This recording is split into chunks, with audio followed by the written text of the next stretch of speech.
এমন একটি উপায়ের কথা বলবো যে উপায়টি করলে তোমাদের মানে যে কোনো রোগ থেকে তোমরা মুক্তি পাবে যদি শ্রদ্ধাভাবে করতে পারো।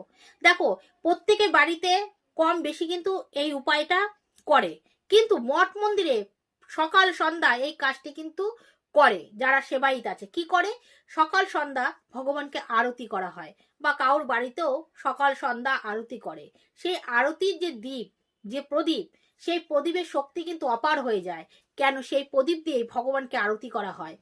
তার সেই প্রদীপের মধ্যে এমন একটা শক্তি চলে আসে, সেই শক্তি যদি তুমি এই উপায় যদি সেই শক্তিটা নিতে পারো, তাহলে তোমার সর্ব রোগ থেকে তুমি মুক্তি পেতে পারো। কি করবে, সেই প্রদীপ তুমি নিয়ে এসে মঠ মন্দির থেকেও চেয়ে নিয়ে আসতে পারো, বা তোমার বাড়িতে যে প্রদীপ আছে দিয়ে করো, সেই প্রদীপটাও তুমি নিয়ে একটি জলে একটা তামার পাত্র হোক, তামার পাত্র হলেই ভালো হয়, তামার পাত্রের মধ্যে সেই প্রদীপটা দিয়ে রেখে দেবে। মানে আরতি করার পরে যখন প্রদীপটা নিভে যাবে, এবার ওই জলের মধ্যে কিছুক্ষণ রেখে দেবে।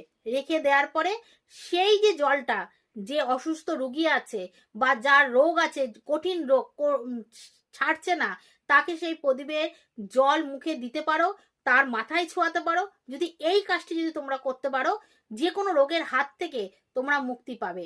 কিন্তু এটা শ্রদ্ধা সহকারে করতে হবে এবং বিশ্বাস রেখে করলেই তবে এর ফল পাবে, নলে কিন্তু পাবে না।